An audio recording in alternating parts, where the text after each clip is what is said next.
May mga desisyon po talagang akala natin ay magdadala sa atin sa kaginhawaan lang. Yung tipong isang saglit, isang pagkakamali, isang maling hakbang. Pero hindi natin alam, may kakayahan pala silang baguhin ang buong takbo ng buhay natin. Hindi naman ako masamang tao nung mga panahong yon. Nangangailangan lang. At sa gitna ng pangangailangan, may dumating na tukso na akala ko ay safe. Dear Papa Choy, tawagin niyo na lang po ako sa pangalang Randy, 29 years old. At sa kasalukuyan ay isa na akong site operations coordinator sa isang kilalang construction firm. Maayos na po ang trabaho ko ngayon at masasabi kong unti-unti ko nang binubuo ulit ang sarili ko. Pero bago po ako makarating sa puntong ito, dumaan muna ako sa isang bahagi ng buhay ko na pilit kong iniiwasang balikan. Isang karanasang hanggang ngayon ay dala ko pa rin at walang mapagsabihan. Noon kasi pinasok lang ako ng tropa ko sa construction dahil kailangan na kailangan ko ng trabaho. Hindi na ako nag-inarte. Kahit anong marangal na pagkakakitaan, papasukin ko. Ano pre, simula ka na bukas ha? Nilakad na kita ron sa boss ko. Mabait yun. Tsaka magaan lang ang mga gawain. Nako, salamat pre ha. Pasensya ka na ha. Kailangan ko lang talaga ng trabaho eh. Doon ko po nakilala ang asawa ni Foreman. Maganda siya. Yung klase ng babae na hindi mo kailangang titigan ng matagal para mapansin. Makinis, palangiti at marunong makisama.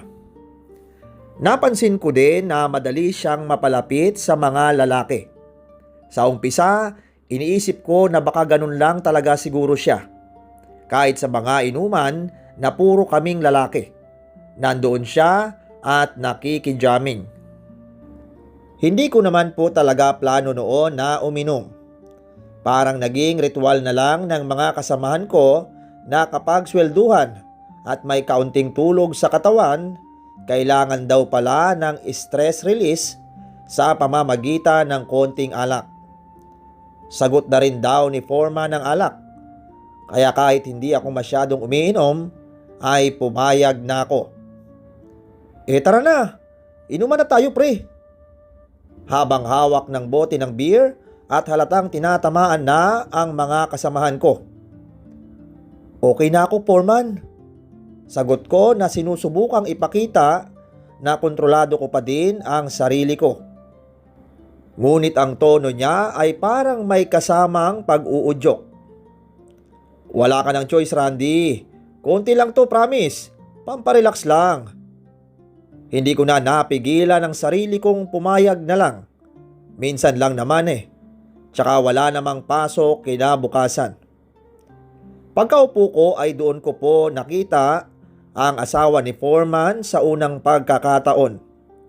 Nakangiti siya, naka-casual lang na blouse at maong. Pero ramdam mo na may natural na aura ng ganda at kabaitan. Hello po sa inyong lahat. Bati niya habang hawak ang tray ng mga pulutan. Nagkatinginan kami ni Foreman at saka siya tumawa.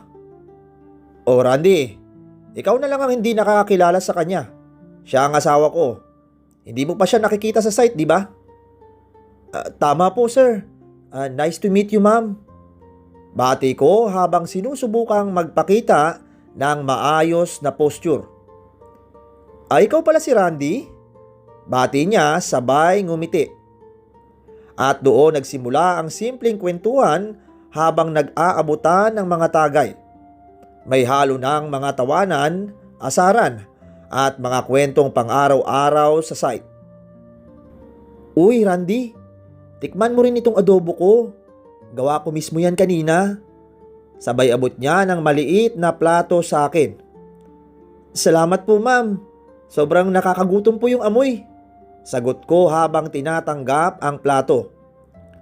Habang nagiinuman kami ay napansin ko na hindi lang basta simpleng pulutan ang dala niya. Halos bawat tao sa amin ay binibigyan niya ng personal na atensyon. Tinitiyak niya na may laman ang baso ng beer at kahit sa maliliit na biro, lagi siyang nakangiti. Foreman, parang napakabait talaga ng asawa mo, no? Biro ng isa sa mga kasamahan namin. Ay nako, totoo yan. Mabait talaga yan. Sagot ni Foreman sabay patagilid na tumingin sa asawa niya at humalik dito. Hindi ko po maiwasang mapansin ang paraan ng pagtitig sa akin ng asawa ni Foreman. Hindi man halata sa umpisa pero may kakaibang init at atensyon sa mga mata niya. Randy, inom ka pa oh. Madami-dami pa itong alak. Sabi niya habang hawak ang bote at inaabot sa akin. Ay salamat po ma'am, pero konti lang po talaga. Bago lang po kasi akong umiinom eh. Sagot ko. Walang problema. Para lang naman to sa banding natin. Relax lang, no pressure. Sabi niya at nakangiti ng malapad. Randy, tikman mo din itong mani oh. Dagdag niya sabay kumindat ng palihim. Naku po ma'am, allergy po ako dyan eh. Salamat na lang po. Sagot ko. Ay, pasensya ka na ha. Hindi ko kasi alam. Nakangiti pa din siya kahit na medyo napahiya siya. Habang lumalalim ang gabi, naramdaman ko ang pagbabago ng atmosphere.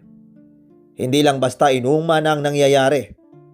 Sa simpleng paraan ng pagtitinginan, nararamdaman ko ang kakaibang tensyon sa pagitan namin. Hindi ko rin maiwasang maramdaman ang init ng katawan ko sa simple niyang paggalaw. Ang bawat ngiti at tawa niya ay parang may ibang mensahe na hindi ko maintindihan. Nagiging komportable na rin lang lahat at ang asawa ni Foreman. Sa kabila ng pagiging maganda at kaakit-akit ay nakikibagay sa lahat ng kalokohan ng mga kasamahan kong lalaki. Sa totoo lang, simula pa lang, may kakaiba na akong nararamdaman na pilit kong pinipigilan. Randy, bakit ang tahimik mo? Tanong ng isa kong kasamahan. Kanina ka pa parang may iniisip ah. Ay wala ito pare. Baka pagod lang siguro to. Sagot ko sabay ngiti. Napansin ko na lumapit ang asawa ni Foreman. Pagod ka ba talaga? O hindi ka lang sanay sa ingay? Biro niya sabay tawa. Pareho po siguro. Sagot ko. Masanay nga siguro ko sa tahimik. Sayang naman. Sagot niya. Minsan kailangan mo ding matutong mag-enjoy. Tumangulang ako. Hindi ko siya matignan ng diretsyo. Ayokong magbigay ng maling sinyales. Sa dami ng lalaking nandoon, bakit ako pa? Oy, Randy! Singit ni Foreman. Okay ka lang ba dyan? Baka nahihiya ka. Huwag kang mahiya sa amin ha. Opo boss, ayos lang po ako. Salamat po sa libre. Mabilis kong sagot. Walang anuman. Sabi niya tapos napailing na ang atensyon sa asawa niya. Asikasuhin mo yung mga to ha, para hindi magsiuwian agad. Oo naman mahal, ako ang bahala. Sagot ng asawa niya. Mas lalo akong nailang. Habang tumatagal, mas umiiksi ang pagitan namin sa mesa. Hindi ko alam kung sinasadya ba o nagkataon lang. Pero sa tuwing mag-aabot siya ng pulutan, parang palagi ako ang huli niyang binibigyan. Kada may gusto siyang itanong, ako palagi ang punteriya niya. Sinasagot ko naman siya ng tipid. At ayokong humaba pa ang usapan. Ang sungit mo yata. Biro niya sa pabulong na boses. Hindi po. Sagot ko agad. Respeto lang po. Napahinto siya sandali at tumingin siya sa akin. Parang sinusukat kung totoo ba ang sinasabi ko. Respetado? Ulit niya. Opo, sagot ko. May asawa po kayo at boss ko po ang asawa ninyo. Natahimik siya saglit at ngumiti na parang may ibig sabihin. Salamat sabi niya. Hindi lahat ganyan ang tingin sa akin. Hindi ko alam kung bakit, pero mas lalo kong kinabahan sa sagot niyang iyon. Lumayo na ako at lumipat ng upuan. Sinusubukan kong makihalubilo sa iba. Nakisabay sa kwentuhan, nakitawa kahit pilit. Randy, dito ka! Sigaw ng isa kong kasama. May kwento si Foreman. Umupo ako sa tabi nila, pero kahit nasa gitna ako ng tawanan, ramdam ko pa rin ang mga mata niya. Maya-maya ay tumayo ang asawa ni Foreman at lumapit ulit sa akin. May hawak na bote ng tubig. Oh, magtubig ka muna. Baka kasi nahihilo ka na. Saad niya. Salamat po, okay lang po ko. Mukhang may paborito ang asawa niyo Foreman Biro ng isa sa mga kasamahan ko. Nagtawanan lang kami pero si Foreman iba na yung sipat sa akin. Sa loob-loob ko, gusto ko nang tumayo at umuwi. Gusto kong tapusin na ang gabi na yon bago pa ako tuluyang maipit sa sitwasyong hindi ko ginusto. Baya-baya unti-unti nang nagpaalam ang iba, si Foreman may kausap sa labas, may tinatawagan. Randy, tawag niya. Uwi ka na ba? Opo, sagot ko agad. Magpapaalam lang po kay Foreman. Sandali lang, sabi niya. May tatanong lang ako. Huminto ako pero hindi na ako lumingon. Ano po yun? Tanong ko. Tahimik siya sandali. Bakit ka umiiwas? Tanong niya. May nagawa ba akong mali? Huminga ako ng malalim. Wala po, sagot ko. Ayoko lang pong magkamali. At kung sabihin kong hindi ito pagkakamali? Tanong niya. Doon ko naramdaman ang tunay na laban, yung pagitan ng tama at tukso. At kahit pinipigilan ko ang sarili ko, ramdam kong may kakaiba na. Buti na lang dumating na si Foreman at doon ay nagpaalam na ako.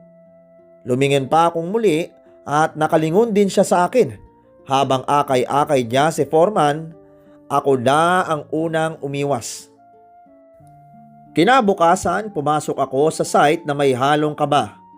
Dahil baka maulit na naman yung mga titig niya sa akin at paglapit-lapit. Tahimik lang ako habang nagtatrabaho. Sinadya kong umiwas sa direksyon ng maliit na kubo kung saan ko siya madalas makita. Ayokong magkasalubong ang mga mata namin. Pero parang may sariling isip ang tadhana. Randy, napahinto ako.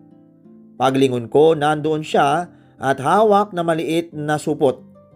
Amoy ko pa lang, alam ko na agad na pagkain yon. Para sa'yo, sabi niya saka iniabot sa akin. Baon mo sa tanghalian. Nabigla ako. Naku, wag na po. Mabilis kong sagot. May dala naman po akong pagkain. Konti lang naman to. Giit niya. Sayang naman kung hindi mo tatanggapin. Umiling ako. Ma'am, okay lang po talaga. Baka... Hindi ko na natapos ang sasabihin ko nang umepal si Foreman. Napalingon ako agad. Tanggapin mo na Randy, sabi ni Foreman sabay tapik sa balikat ko. Baka magtampo pa yan. Minsan lang mag-asikaso yan. Tatanggihan mo pa. Natawa pa siya na parang wala lang. Naramdaman kong uminit ang muka ko sa hiya. Sige po sir, sagot ko. Salamat po. Tinanggap ko ang binalutan, kahit mabigat sa loob ko. Ngumiti naman siya. Yung ngiting parang alam niyang wala na akong kawala. Enjoy, sabi niya bago tuluyang lumayo. Buong umaga hindi ko nagalaw ang pagkain. Nandoon lang sa gilid ng bag ko. Parang paalala ng bagay na ayokong isipin. Tuwing mapapatingin ako doon, parang may kurot sa dibdib ko. Hindi ito tama. Paulit-ulit kong sinasabi sa sarili ko. Pagsapit ng tanghali, napilitan akong kainin yon. Ayaw kong isipin ng iba na bastos ako. Masarap naman ang luto niya at aminado ako doon. Kinahaponan, akala ko makakauwi na kami. Pagod na ang lahat at tahimik na ang site. Isa-isa nang nagliligpit ang mga kasama ko. Saglit lang mga kasama. Tawag ni Foreman.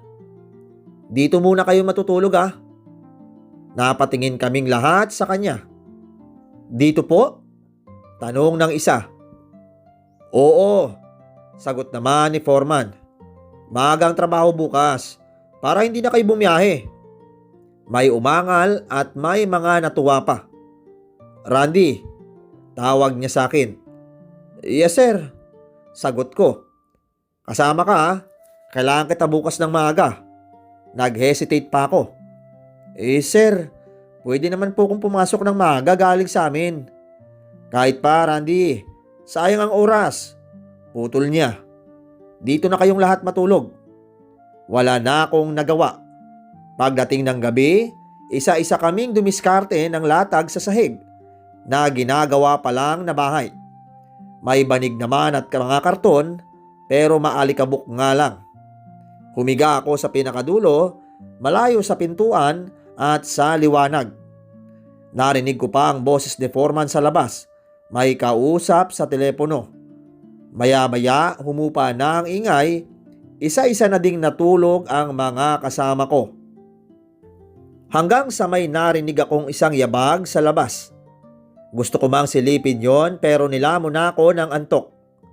Papa Choy, hindi ko po alam kung paano ko haharapin ang bahaging ito ng kwento ko. Dahil doon nagsimula ang tuluyang pagkasira ng pangalan ko.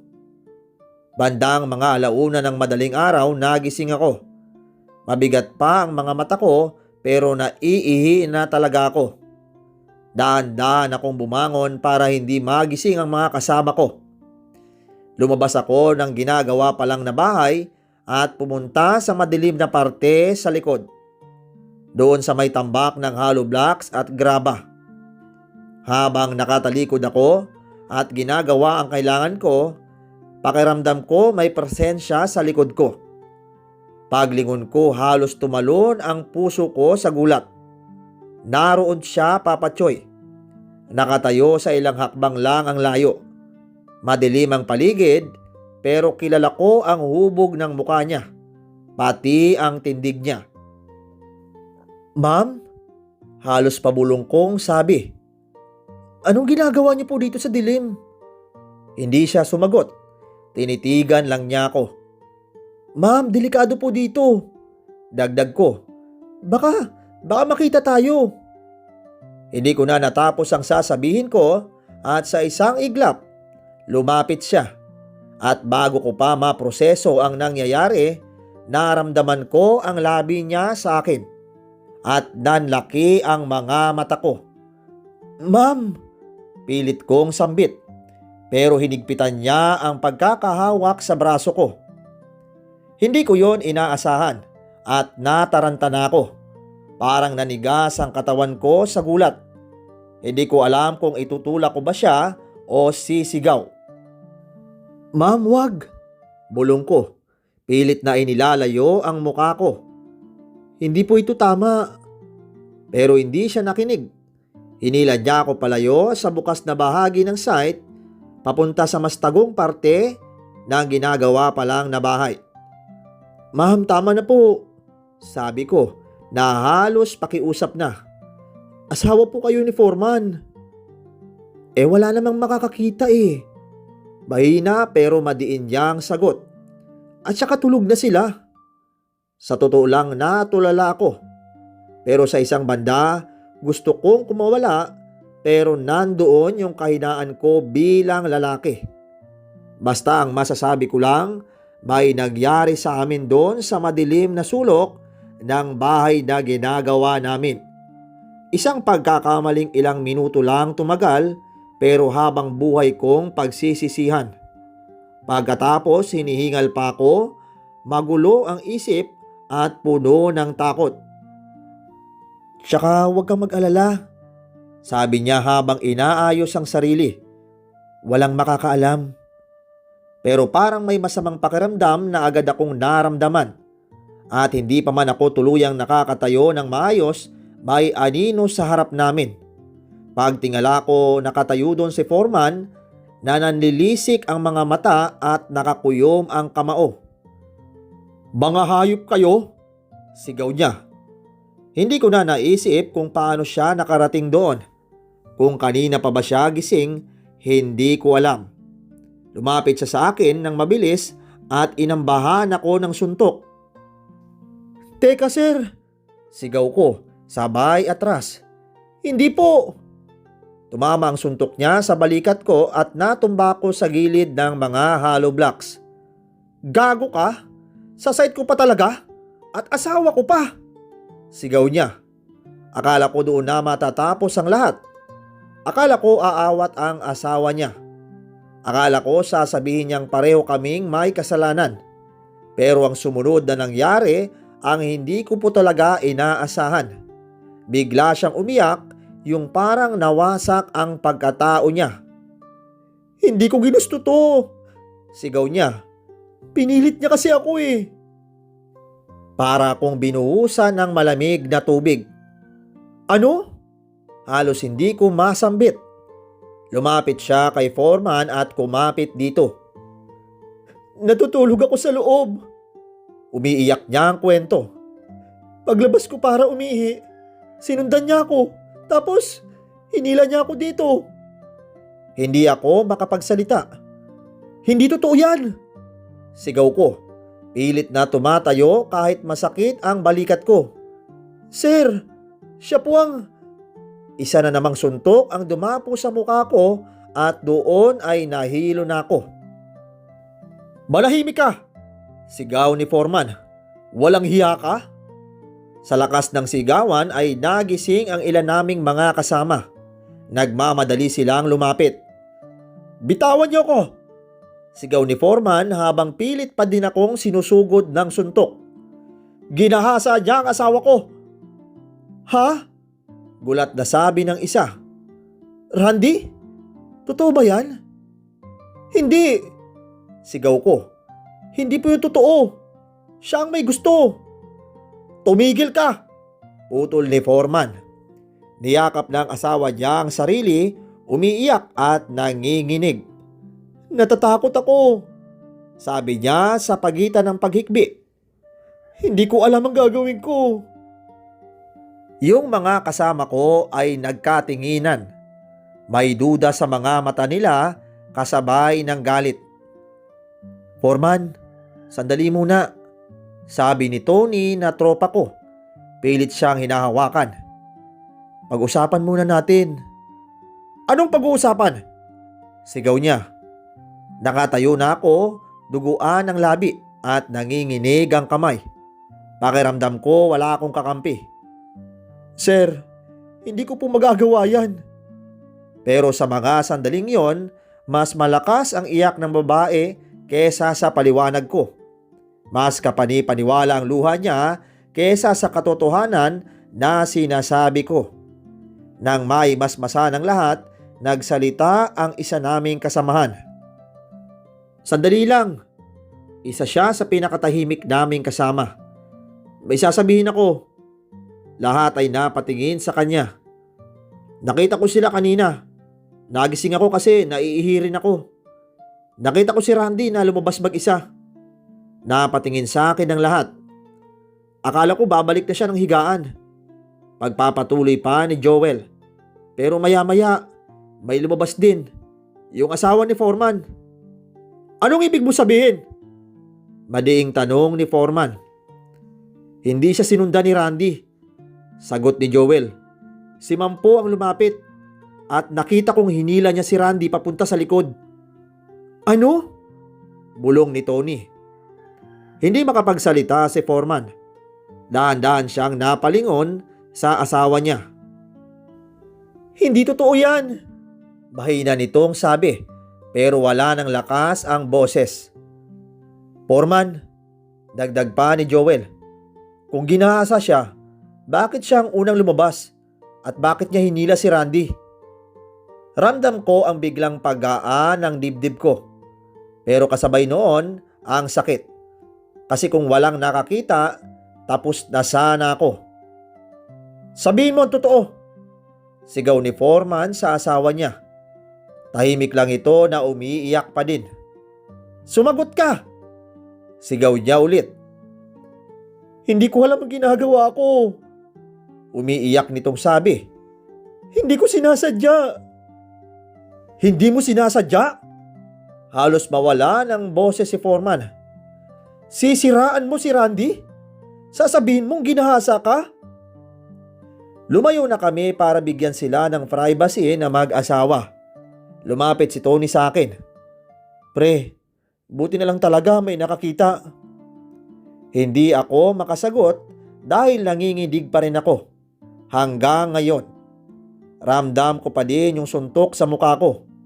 Pero mas masakit yung muntik nang mangyari. Yung muntik nang masira ang pangalan ko. Lumapit si Foreman sa akin, hindi na siya galit. Randy, mahina niyang tawag sa akin. Tumingin lang ako sa kanya. Pasensya ka na, dagdag niya. Hindi ko alam eh.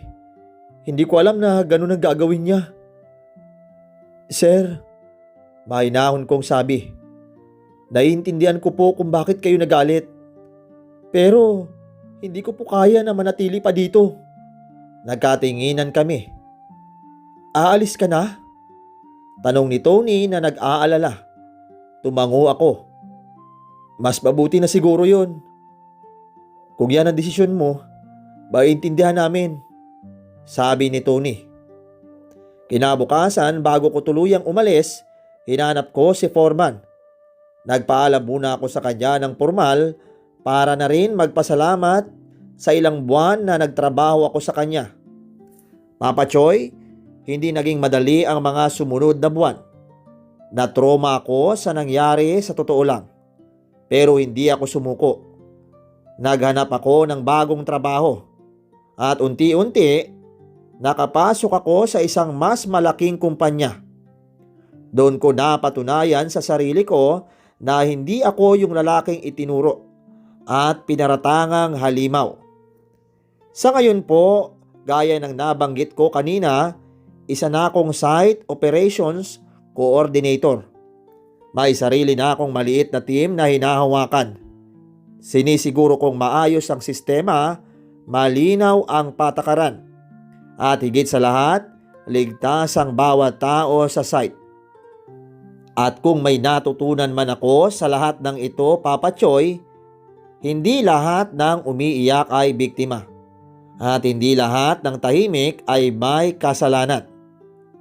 Maraming salamat po sa pakikinig at sa pagbasa nitong aking sulat, Papa Choy. Hanggang dito na lamang po. God bless at more power sa inyong channel.